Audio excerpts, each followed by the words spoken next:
Hola, ¿qué tal? Buenas tardes. Bienvenidas a la clase. En la clase pasada dimos por terminado el tema de los procariontes, que son los organismos que pertenecen al dominio bacteria y al dominio arquea. Hoy vamos a comenzar con el dominio eucaria y comenzaremos por los protistas, que son los organismos más simples que conocemos. ¿Cómo se originaron los primeros eucariontes? Es una pregunta que ha intrigado a evolucionistas durante mucho tiempo. Se sabe gracias al registro fósil que estos organismos se originaron aproximadamente hace 1500 millones de años. La célula eucarionte se diferencia de la procarionte por poseer un núcleo y orgánulos especializados, como los cloroplastos, los cuales encontramos en organismos fotosintéticos, y las mitocondrias, las cuales se encuentran en animales. Asimismo, las células eucariontes son de mayor tamaño. Una de las postulaciones más interesantes acerca del origen de estas células es la teoría de endosimbiótica, la cual ustedes ya han hecho de tarea. Y nos dice que las eucariotas son en realidad la unión de dos o más organismos que conviven en mutua dependencia desde hace millones de años. Según esta teoría, la célula eucarionte se habría formado por ciertos procariontes cuando invadieron otras células procariontes de menor tamaño, de manera que se establecieron como simbiontes internos y originaron organelos como los cloroplastos y las mitocondrias. Esta teoría fue propuesta por la científica Lynn Margulis. Sin duda, las eucariotas son un grupo muy diverso. No podemos comparar la morfología de una ameba con la de un perro, por ejemplo. Sin embargo, comenzaremos a ver con aquellos organismos de menor tamaño, es decir, los protistas. En el pasado era común nombrar a los eucariontes unicelulares fotosintéticos como plantas inferiores o algas, y a los heterótrofos unicelulares como animales inferiores o protozoos. Análogamente, los mohos mucilaginosos o los mohos acuáticos eran clasificados como hongos inferiores. Posteriormente se supo que los protistas actuales poseen un linaje que los separa completamente de plantas, animales y hongos, exceptuando el caso de las algas verdes, las cuales se sabe que sí dieron origen a las plantas. Es entonces cuando se redefine la clasificación y se crea el reino protista, en donde se encontrarían todos los organismos primitivos, tanto de naturaleza animal como vegetal, y aunque pareciera que los protistas comparten ciertas características, hoy día se sabe que muchas veces la única relación que tienen es el hecho de ser organismos eucariontes. Algunos habitan en ambientes salinos, otros en ambientes dulces, otros son terrestres, presentan diversidad morfológica, algunos se mueven con ayuda de flagelos, otros con ayuda de la membrana, obteniendo así un movimiento ameboide, y otros incluso no se mueven.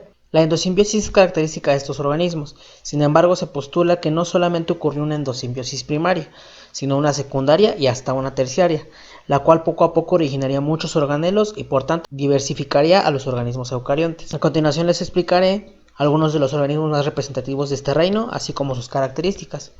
Primero tenemos a los estramenópilos, que derivan del latín y que significan mechones de pelo. Dentro de este grupo encontramos organismos fotosintéticos como las feofitas y las diatomeas. A pesar del nombre, muchos organismos de este grupo no poseen mechones de pelo o flagelos, debido a que evolutivamente con el paso del tiempo los fueron perdiendo. Muchos estramenópilos forman parte del fitoplancton marino y de agua dulce. Estos organismos son un componente principal de las cadenas alimenticias marinas. Las feófitas o algas pardas, que es con las que voy a empezar, son organismos que se encuentran dentro del grupo de los estramenópilos. Estos organismos habitan tanto aguas saladas, templadas, como aguas frías e incluso dulceacuícolas. Suelen ser muy grandes y pueden llegar a formar verdaderos bosques marinos. Los más grandes conocidos son los del orden laminariales y pueden llegar a medir hasta 100 metros. Aunque pareciera que son plantas, no lo son, ya que la estructura interna es muy diferente a la de las plantas. Las paredes celulares de las feófitas contienen celulosa y en algunos casos ácido argínico, que les permite fijarse a las rocas, y pues esta sustancia se utiliza comercialmente en productos cosméticos y alimenticios. Por otro lado tenemos a las diatomeas, las cuales se encuentran en ambientes marinos donde constituyen el fitoplancton y constituyen la fuente principal de alimento de otros organismos. Algunas son unicelulares, pero otras pueden también formar colonias, y también se reproducen tanto de forma sexual como asexual. La fecundación es similar a la de las plantas y animales, sin embargo la reproducción asexual es más frecuente. Todas realizan fotosíntesis y en el interior de sus cloroplastos poseen clorofila A y C, betacarotenos y xantófilas, las cuales le confieren una coloración pardo-dorada. Las diatomeas están envueltas por dos estructuras llamadas valvas, las cuales con el paso de los millones de años constituyen un tipo de roca llamada diatomita. Se usa para pulir plata, se usa en dendríficos y también se usa como material aislante y de fijación. Tenemos también a los hongos acuáticos u omicetos. Estos se encuentran mayormente en ambientes acuáticos, pero también los encontramos en sistemas terrestres. Poseen unos filamentos llamados hifas. Anteriormente se clasificaban dentro de los hongos, pero ciertas características, como la composición química de la pared celular, revelaron que pertenecen a un linaje distinto. A diferencia de los hongos, la pared celular contiene celulosa. Los omicetos se pueden reproducir de manera sexual y asexual por medio de esporas. La mayoría son saprobios, es decir, se alimentan de organismos muertos, y se desarrollan en ambientes de agua dulce o en suelos húmedos. Sin embargo, algunas formas parásitas habitan ambientes terrestres como Phytophthora infestans, la cual causa la enfermedad del tizón de la papa, y esta enfermedad arrasó con las cosechas de papa en Irlanda en el siglo XIX y ocasionó grandes hambrunas. Otro miembro económicamente importante es Plasmopara vitícola, que afecta a la vid, provocando la enfermedad conocida como mildiu. Esta amenazó a la industria francesa del vino durante los últimos años del siglo XIX. Pasaremos ahora con otro grupo de organismos conocidos como alveolados, los cuales son organismos unicelulares, algunos son fotosintéticos y a menudo ciliados o flagelados.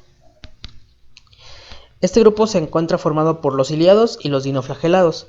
Comenzaremos por los ciliados, que son organismos que pueden habitar tanto aguas continentales y ecosistemas marinos, y a lo largo de su cuerpo poseen cilios vibrátiles y además poseen una boca que les ayuda a capturar el alimento. Se reproducen por fisión venaria, es decir, por reproducción asexual.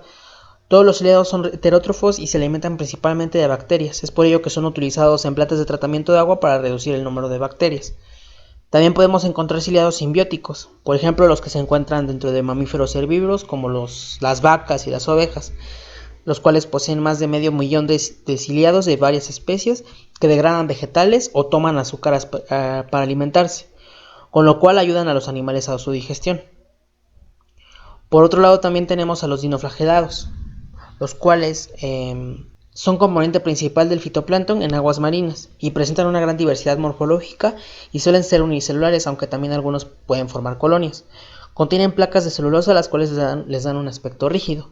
A menudo forman asociaciones simbióticas con corales, anémonas y almejas, y algunos otros poseen bioluminiscencia y producen chispas que se ven en las olas de mar o en la arena de la playa. Pueden ser fotosintéticos o heterótrofos, y pues los fotosintéticos poseen cloroplastos de color marrón. Algunas especies pueden producir toxinas potentes en condiciones favorables y pueden crecer a grandes densidades y formar terribles mareas rojas. Las toxinas se acumulan en los peces y pueden causar muerte. Una especie que causa la marea roja es Gesnerium catenalum, que produce una toxina tan potente que un solo gramo de esta puede matar a 5 millones de ratones en 15 minutos. Su proliferación aparece regularmente en el Golfo de México y en las costas del Pacífico. También podemos encontrar otro grupo de organismos, los cuales son los rizópodos, y como característica principal es que carecen de pared celular y poseen unas prolongaciones de la membrana también llamadas pseudópodos. Pseudópodo significa pseudopié, prácticamente. Estos pseudópodos son los que se muestran en esta imagen. Los pseudópodos también les ayudan a moverse y a capturar también el alimento. Habitan medios sólidos y líquidos ricos en materia orgánica. Algunos pueden poseer cubiertas externas o tecas que pueden ser de colores brillantes. Algunas pueden ser parásitas como Entamoeba histolítica, la cual puede habitar en el colon humano y alimentarse del contenido intestinal sin causar daño. Sin embargo, a veces invade la pared del colon y causa la disentería amebiana, que produce una úlcera sangrante a través de la cual la ameba llega al hígado, desde donde puede distribuirse a lo largo de todo el cuerpo. Por último, en este día veremos a los eulenoides. Este grupo incluye grupos de eucariontes unicelulares que antes no parecían estar emparentados. Incluye algas unicelulares llamadas eulenoides, parásitos de sangre, conocidos como cinetoplástidos, y organismos que antes se consideraban ciliados primitivos. Los eulenoides son células móviles que habitan principalmente en aguas dulces, poseen dos flagelos, ¿vale? Se reproducen de forma sexual por división longitudinal y algunas especies presentan cloroplastos, pero requieren compuestos orgánicos para realizar la fotosíntesis. Es decir, realizan la fotosíntesis como cualquier planta y además pueden alimentarse de otro ser vivo, como muchos animales. Poseen ambas características. Algunos eulenoides viven en la oscuridad y pierden sus pigmentos fotosintéticos y se alimentan de materia orgánica. Pero en el momento en que empiezan a disponer de luz, vuelven a sintetizar el pigmento y pueden volver a realizar la fotosíntesis.